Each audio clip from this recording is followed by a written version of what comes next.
우선 중국을 들여다보려면 사실 네 가지 핵심 포인트가 있어요. 앞으로의 추이도 이 디플레이션에서 벗어나기가 힘들다. 통합행정 정책에도 불구하고 중국의 부동산 경기는 지금 살아나지 못하고 있는 형국입니다. 중국의 지금 무역 구조가 상당히 악화돼 가고 있습니다.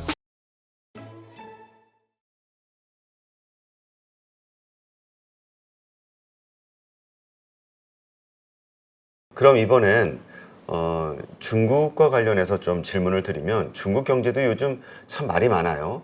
요즘 한국에서는 그 단체 관광객 우리 한국을 해줘서 관련된 주식들의 주가가 막 폭등을 하고 있는데 어쨌건 한편에서는 중국인들이 소비할 힘이 있을까 싶을 정도로 뭔가 지금 중국 경제 그다음에 중국의 소비 심리에 대해서 상당히 불안해하는 분들이 많거든요. 중국도 한번 좀 짚어봐 주시죠. 그러시죠.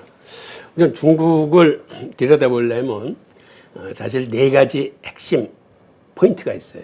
그게 뭐냐면 하나는 중국인들의 소비 심리, 그 다음에는 내수 경기, 무역 경기, 그 다음에 중국 정부가 기업들과 함께 일자리를 창출해내고 있는가라는 이 네 문제를 봐야 될 텐데 그걸 한번 순서대로 보겠습니다. 지금 이 옆에 그래프는 중국 소비자 심리 지수입니다.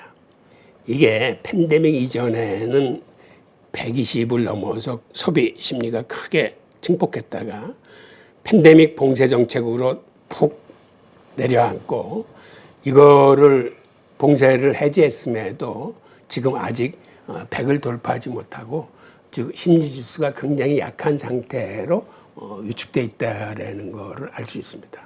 게다가 이번에 발표된 중국의 물가 지수를 보면 중국이 디플레이션에 빠졌어요. 마이너스 0.3%가 나왔습니다. 물가가. 잘못하면 이거 일본 꼴 나는 게 아니냐라고 걱정할 정도로 중국이 확실히 이제 디플레이션에 진입을 했고 게다가 앞으로 소비자 물가 지수를 추정할 수 있는 생산자 물가 지수는 이미 10개월째 마이너스 행진을 하고 있습니다. 그래서 앞으로의 추이도 이 디플레이션에서 벗어나기가 힘들다라는 걸 볼 수 있고 그런데 단 하나 이렇게 중국이 디플레이션에 빠지면 이게 세계 인플레이션을 잡는 데는 기여를 합니다. 네.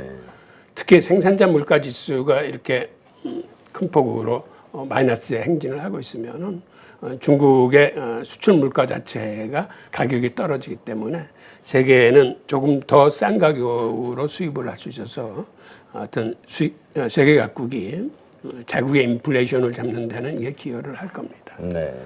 게다가 중국이 그간 계속적인 금리 인하와 지준율 인하 등으로 통합 행정 정책을 계속해서 써왔는데 그래서 지난해 하반기서부터 마이너스로 진행하던 중국의 주택 가격이 올해 들어와서는 다시 우상향으로 이제 고개를 틀어서 그 떨어지던 주택 가격이 어느 정도 가격 하락이 둔화되는 현상을 보여서 거의 0%에 붙었는데 그런데 문제는 이렇게 부동산 살리기 정책을 계속해서 통합행정정책을 썼음에도 중국의 부동산 경기가 잘 살아나지 않고 있는 어떤 역부족 현상을 보이고 있습니다. 즉 중국 주택이 지금 전체 6억 채 중에서 한 6분의 1 정도는 1억 채 정도가 빈집이라고 하는데 지금 이 그래프에서 보시는 것처럼 중국은 1년물 금리도 계속해서 낮춰서 지금 한 3.5%에 와 있고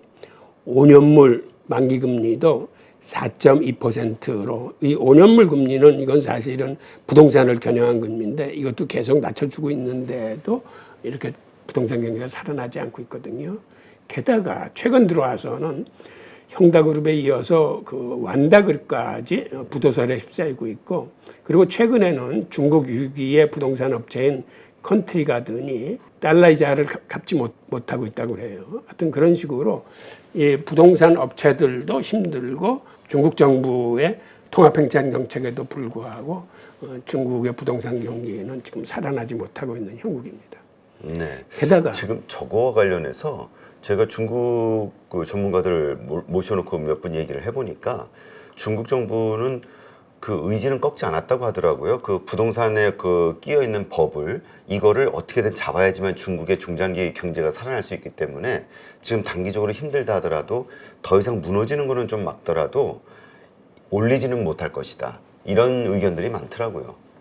그렇죠. 그게 빈집이 이렇게 있다는 건 지금 사실은 여러 가지 부실이 있을 텐데 그 부실은 중국 정부가 어떻게 이렇게 감싸고 나가면서도 이거를 다시 급격히 부동산 경기를 살려주면은 오히려 빈집이 더 늘어날 수도 있는 처지니까는 그렇죠. 그게 완만히 해결될 때까지는 중국 정부도 지금 함부로 나서기는 좀 힘들겠죠. 그런데 지금 아시다시피 부동산 경기가 차지하는 그 GDP 비중이 부동산 경기 자체는 한 20% 정도 된다고 하지만 연관 산업까지 하면 30% 정도 되기 때문에 이 경기가 살아나지 않는 한 중국의 그 내수 경기의 활성화는 조금은 힘들 것으로 보여지고, 그 다음에 중국이 쌍순환 정책으로 밀고 있는 중국의 수출이 또한 최근 들어 아주 급격하게 상황이 나빠지고 있습니다. 이번 7월달 발표된 걸 보면 수출이 자그마치 14.5% 감소했는데 이게 어느 정도 큰 수치냐면 3년 5개월 만에 이게 최저치입니다. 게다가 수입도 한 12.4% 감소해서 무역량 전체가 지금 크게 감소하고 있습니다. 즉 어떤 의미에서 보면 지금 이 그래프에서 보시는 것처럼 수출이나 수입이나 이렇게 흘러내리는 이러한 모습이 이제는 구조적인 하향세에 들어선 게 아닌가 하는 생각이 들게 할 정도로 중국의 지금 무역 구조가 상당히 악화돼 가고 있습니다. 그런데 중국의 무역 구조가 이렇게 악화돼 간다는 것은 사실은 우리 경제에도 이게 직격탄입니다. 우리가 중국하고의 수출 비중이 워낙 높은 나라다 보니까 사실 IMF가 세계 경제나 다른 나라의 경제 성장률은 다 상향시켜 주면서도 집요하게 우리나라의 경제 성장률을 계속 깎는 이유 중에 하나가 바로 중국과의 무역 비중이 너무 높은데 중국이 이렇게 하락세에 접어들었기 때문에 이거를 가장 큰 이유를 들어서 우리 경제 성장률을 이제 하향 조정하고 있습니다. 네. 그리고 우리가 가장 눈여겨봐야 될 대목이 지금 중국 정부는 일자리 창출을 전혀 못하고 있어요. 이게 중국의 큰 사회적인 문제를 이제 불러올 수 있는 문제인데 중국 전체의 실업률은 지금 그렇게 나쁘지는 않습니다. 이게 중국 공산당이 발표한 통계가 돼서 좀 신뢰가 적은 수치이긴 하지만 지금 중국 전체의 실업률은 약 5% 정도에서 지금 잡히고 있거든요. 그런데 문제는 청년 실업률입니다. 네.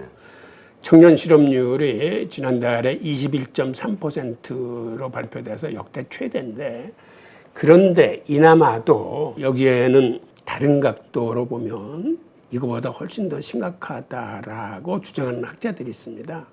우선 중국의 청년 실업률이라는 게 16세에서 24세 청년 인구를 대상으로 한 건데 이 대상 인구 전체는 거의 한 1억 명, 총 9,600만 명 정도로 갑니다. 근데 이 중에서 노동 인구와 비노동 인구로 나누면 노동 인구가 3,200만 명이고 그 2배가 되는 6,400만 명은 비노동 인구라고 합니다.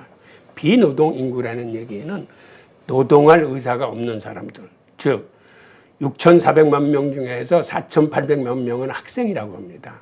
그러니까 학생은 당연히 이제 노동시장에 참여할 수가 없는 거고 그 나머지 사람 중에서 근본적으로 일할 의사가 없는 사람들, 즉 탕핑족이라고 해서 가만히 누워서 아무것도 하지 않으려고 드는 사람, 그 다음에 부모한테 의존해가지고 생활하는 캥가루족, 이 탕핑족과 캥가루족을 합치면 이 수치가 1,600만 명인데 엄청나네요. 예. 그리고 학생 중에서도 사실은 취직을 못해서 대학원에 진학한 학생들도 많거든요. 그건 어떻게 보면 반실직자라고 또 칭할 수 있는데, 즉 이런 식으로 기존 630만 명의 청년 실업과 그 다음에 캥가루족과 탕핑족을 합한 1,600만 명, 그 다음에 대학원 진학자들을 합치면은 사실상 청년 실업은 둘 중에 한 명, 약 50%가 실직 상태라는 겁니다. 아, 심각하네요. 그래서 중국 정부가 계속 불안해하는 게 시진핑의 그 기반이 저런 젊은이들이고 지지층이 맞아요. 그다음에 이 북경이라든가 이 근방의 저런 엘리트 청년들이 실업 상태에서 이 불만이 자꾸 커졌을 때 사회적 불안 요소 이게 되게 걱정하는 하나의 요소라고 하더라고요. 맞습니다.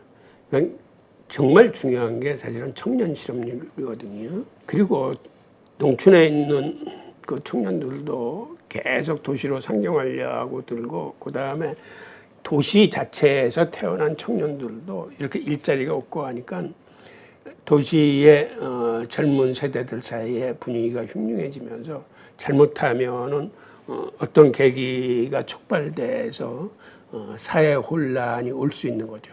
사실 중국 공산당 정부도 이 문제를 가장 걱정하고 있을 겁니다. 그 다음에 최근 들어 중국의 또 하나의 문제는 중국을 방문하는 관광객 숫자가 급감하고 있다는 사실입니다. 이게 팬데믹 이전만 해도 2019년 1분기에 370만 명이 중국을 방문했는데 올해 1분기에는 달랑 5만 2천 명뿐이 중국을 방문하지 않았어요.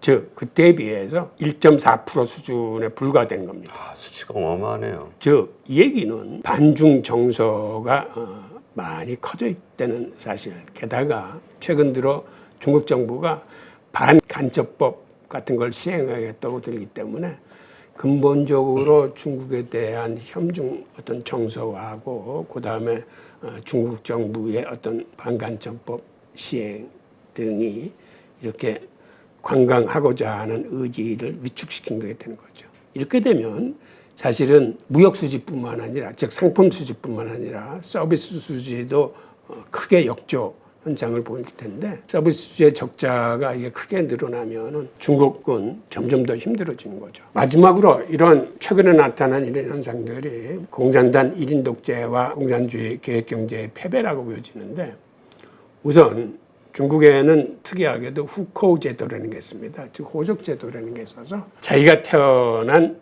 고향이 아니면 다른 지방이나 다른 도시에 가면은 그쪽에서 태어난 그 청년들에 비해서 취업이나 학업에 불이익을 받습니다. 그러니까 이게 중국 특유의 어떠한 그 호적 제도인데, 그러다 보니까 도시에서 태어난 이런 청년들은 그 도시에서 취직했을 적에는 나름대로 혜택을 받지만 짭을 구하지 못해서 실직 상태, 그 실직 상태가 지금 거의 2명 중에 1명이 실직이라고 하니까 이런 게 사회 문제화될 가능성이 크고, 그리고 팬데믹 시기에 공산당 1인 독재 체제답게 봉쇄 정책을 추진하면서 이때 국진 민태를 함께 추진했습니다. 즉 국진 민태라는 건 국유기업을 밀어주고 민간기업을 쇠퇴시키는 정책이었는데, 이때 나온 게 공동부유라는 어떤 정책을 내세워서 민간기업들을 홀대했는데, 이게 공산주의 계획경제의 치명적인 패착으로 보입니다. 지금 와서는 뒤늦게 민간기업의 중요성을 깨닫고, 특히 외국인 투자기업들의 중요성을 깨닫고 이들에 대한 우대를 재개하겠다고 중국 정부가 외치고 나오는데, 이미 어떤 의미에서는 기차 떠난 다음에 이렇게 하는 식으로 사회주의 정부, 공산주의 정부에 대한 불신이 이러한 민간 사이드나 외국인 투자기업들한테 이제 가득 차 있는 거죠.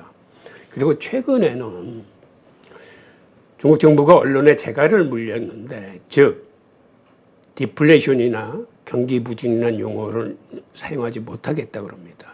그러니까 이제는 이 자본주의, 민주국가하고 확연히 차이가 나는 이런 정책들, 국민들의 귀와 눈을 가리는 정책이라거나 어떤 공산당 1인 독재로 시진핑주의에 시진핑을 추종하는 세력들만 있음으로써 언론도 그렇고 내부에서도 그렇고 어떤 야당, 건전한 야당 활동을 할 수 있는 이런 시스템 자체가 부족해지면서 결국 어떤 의미에서는 지금 공산당 정부가 문제 심각성조차 파악하지 못하는 거 아니냐라는 얘기가 나올 정도로 하여튼 최근에 드러난 중국의 거시경제 흐름은 생각보다는 문제가 있는 것으로 이제 드러나고 있습니다. 네, 사실 이게 독재가 오래되다 보면은 주변에 저 바른말 할 사람, 뭐 좀 싫은 소리 할 사람이 없어진다 그러잖아요. 이게 딱 요새 그런 것 같아요, 보니까. 상황은 심각한데 저것을 극복하기 위해서 글쎄요, 전부 자기 그 중앙정치국 위원들도 자기 사람들만 쭉 둘러삼았기 때문에 그러니까 이거를 심각한 걸 심각하게 네. 알고 받아들여야 되는데 주변에서 이 심각성을 얘기하지 못하면은 나름대로 이런 것들이 이제 눈에 가려지면서 제대로 된 방향을 잡기 이제 힘들어집니다. 근데 이러한 현상에 대해서 그 중국 분들하고 이야기를 좀 나눠보면은 중국 분들은 그런 생각을 하는 것 같아요. 뭐냐면 이건 우리만 그런 거 아니잖아. 그냥 지금 전 세계 코로나 이후에 전 세계가 지금 이렇게 어려운 가운데에서 우리도 그냥 이렇게 어려운 거야 라는 우리만 특별히 어려운 게 아니라 다 어려운 거잖아. 그냥 그 가운데 일부, 그러니까 일시적인 현상이야. 이렇게 받아들이는 것 같다는 생각이 들더라고요. 맞아요. 이게 아마 주변에서도 시진핑한테 이런 제롬 식으로 파울이 얘기하겠죠. 일시적 현상이라고 했다가 지금 이렇게 고생을 하듯이 네. 중국도 일시적 현상이라고 이렇게 우기면은 앞으로가 이제 고생길이 열리는 거죠. 네. 참 근데 참 중국이 저 흔들리면 또 우리도 같이 흔들리니까 맞습니다. 걱정이 돼서 그러죠. 남의 나라 자기들끼리 알아서 하면 되는데 그게 쉽지가 않으니까 이게 다 연계된 세상이라. 지금 아무래도 그 뭐라 그럴까요? 지금 돌아가는 상황을 봐서는 확 달라질 가능성은 없는 것 같아요. 중국 경기 부양책으로. 예. 그럼 부양책도 지금 중국이 사실은 관세 경제가 돼서 시중금리도 이 공산당에서 다 정하거든요. 그런데 그것도 미국처럼 0.25% 베이비 스텝도 아니고 중국은 0.1%씩 내려요. 단기금리도 그렇고 중기금리도 그렇고 장기금리도 그렇고 아주 미세하게 조정을 합니다. 그러니까 이게 시장의 수급에 맡기지 않고 자기들이 정책적으로 하니까 그런 일면도 있겠지만 그러다 보니까 문제가 심각하게 터졌을 적에 정말 빅스텝으로 나가도 막기 힘든 거를 그 사람들이 가늠하기 힘든 거죠. 하여튼 그 아까도 뭐 말씀하셨지만 공동부유 정책이라는 그 아젠다 속에서 민간 기업들을 상당히 위축시켰잖아요. 사실 사교육 기업들까지 막 제재했을 때 그때 제가 안희화 교수하고 그런 얘기를 했었거든요. 이게 과연 먹힐까? 옛날에 우리도 저 박정희 대통령 때 이렇게 막 했지만 오히려 음성적으로 더 막 퍼지고 그 부모들의 욕구를 잡을 수 있을까? 지금 돌아오니까 1년 이상 지난 지금 보니까 중국도 똑같은 상황 같아요. 하여튼 이러한 현상들 이것 때문에 중국 경제가 더 어려워지는 하나의 요인이 됐던 것 같고 이것 때문에 근데 이 문제성을 정확히 알고 거기에 대한 대책이 나와야 되는데 이 공동부유 정책에 대한 확고한 어떤 그 뭐라 그럴까요? 대안책 혹은 뭐 다른 어떤 식의 그 보상책 이런 게 없는 한은 쉽지 않을 거라고들 생각하시더라고요. 특히 일자리 창출에서는 좀 문제인데 이 민간 기업들을 이렇게 위축시켜 놓으니까 민간 기업이 커 나가면서 민간 기업이 일자리 창출을 해야 되는데 일자리 창출 자체가 막힌 것 같아요. 그러니까 청년 실업이 저렇게 치솟고 이 문제를 풀지 못하면은 중국의 미래는 어두운 거죠. 네, 알겠습니다. 하여튼 뭐 미국도 만만치 않은 상황에 처해 있고 중국도 이렇고 이 G2 국가가 이러니 세계 경제가 앞으로 그러니까 하여튼 세계 경제에 이게 사실은 하나의 트리거가 될 수 있는 위기 상황이 올 수 있는 네, 하여튼 뭔가 이럴 때일수록 서로 협력을 해서 풀어야 되는데 서로 대립 관계가 더 심해지고 있는 상황이라 앞으로 점점 더 어려워질 것 같다는 생각은 드는데 하여튼 이러한 부분들을 한번 잘 짚어봐야겠습니다. 예.